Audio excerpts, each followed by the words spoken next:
বিভাগের মাননীয় বিচারপতি মহোদয়গণ, মঞ্চে উপস্থিত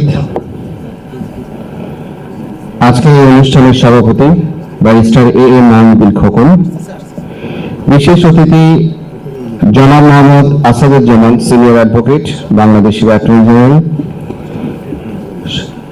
এছাড়া আমাদের এই যে পরিষদ, এই পরিষদের আহ্বায়ক, বিজয়া পুনর্মিলনী বাণী অর্চনা উদযাপন পরিষদের আহ্বায়ক বীর মুক্তিযোদ্ধা সুব্রত চৌধুরী স্যার, উপস্থিত মাননীয় বিচারপতি শশাঙ্ক শেখর হালদার মহোদয়, সরকার মহোদয় সহ আমার সামনে উপস্থিত সুপ্রিম কোর্ট আইনজীবী সমিতির বিজ্ঞ আইনজীবীগণ, সুপ্রিম কোর্ট আইনজীবী সমিতির কার্যনির্বাহী কমিটির সদস্যগণ এবং অন্যান্য উপস্থিতি, আসসালামু আলাইকুম, নমস্কার।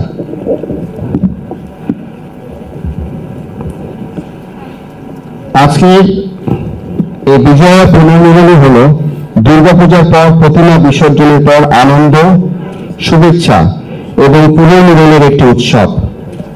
এটি শুধু একটি উৎসব নয়, বরং এটি সমাজের সম্প্রীতি ও একে অপরের প্রতি ভালোবাসা প্রকাশের একটি গুরুত্বপূর্ণ মাধ্যম। এই পুনর্মিলনের উদ্দেশ্য হল দুর্গাপূজার পর সৃষ্ট আনন্দ ও ভালোবাসার রেশ ধরে রাখা এবং সামাজিক বন্ধন আরো দৃঢ় করা। প্রতি বছর আমাদের এই সুপ্রিম কোর্ট বার অ্যাসোসিয়েশন থেকে এই উৎসবটি পালন করা হয়, এই পুনর্মিলনীর আয়োজন করা হয়। এই বছরও এই পুনর্মিলনী আয়োজন করা হয়েছে এবং আমরা সুপ্রিম কোর্ট আইনজীবী সমিতির তরফ থেকে আমাদের পক্ষে যতটুকু করা সম্ভব আমরা সর্বাত্মক চেষ্টা করি। আমাদের এই অনুষ্ঠান আয়োজনের পিছনে অনেক কিছু জড়িত থাকে। একটা অডিটোরিয়াম বলেন, সাংস্কৃতিক অনুষ্ঠানে রিহার্সেল বলেন, স্টেজ বলেন, অনেক কাজ থাকে যেগুলো করতে হয়। তো আসলে সুপ্রিম কোর্ট আইনজীবী সমিতির আমরা যারা কার্যনির্বাহী কমিটির সদস্যরা আছি, আমাদের থেকে আসলে সত্যি কথা কি, এখানে এই উৎসব পালন করার জন্য এখানে সুপ্রিম কোর্ট আইনজীবী সমিতির বিজয়া পুনর্মিলনী ও বাণী অর্চনা উদযাপন পরিষদ, যারা এই পরিষদের কমিটিতে যারা আছে তারা অক্লান্ত পরিশ্রম করে গেছে।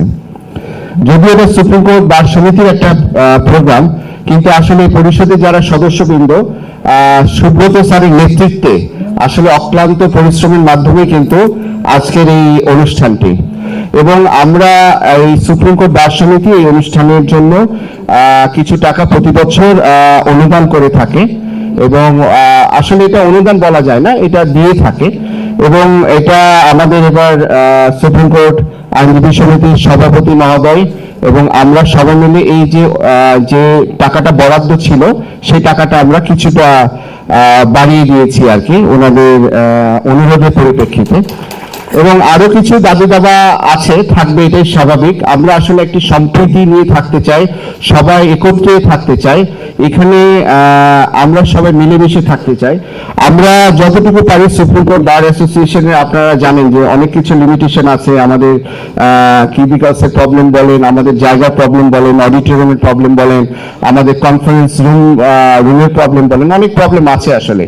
তো আশা করি এই প্রবলেমগুলা, সমস্যাগুলা আস্তে আস্তে আমরা ওভারকাম করব এবং আপনাদের এই পরিষদের যে সকল দাবি দাবা, যে যৌক্তিক দাবি দাবা, এটা অযৌক্তিক কোনো দাবি দাবা না, যে যৌক্তিক দাবি দাবাগুলা থাকবে, আমাদের পরে আরো যারা আসবে এই কমিটিতে, যারা আসবে, যারা সুপ্রিম কোর্ট আইনজীবী সমিতির দায়িত্বভার গ্রহণ করবে, আমরা সবাই মিলেমিশে পালন করার চেষ্টা করব।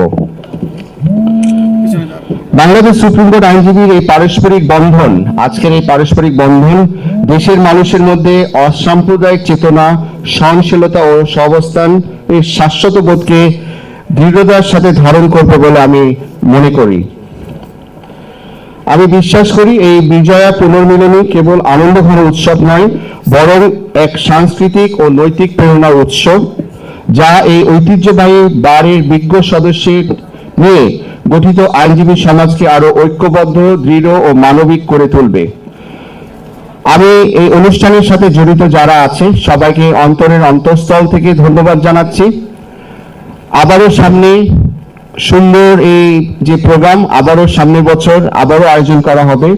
আবারও এই সুন্দর আয়োজনের সাথে যুক্ত সকল আইনজীবী ও ধর্মপ্রাণ আয়োজকদের জানাই আন্তরিক শুভেচ্ছা ও অভিনন্দন। শুভ বিজয়া, জয় হোক সত্যের, জয় হোক ন্যায়ের। ধন্যবাদ।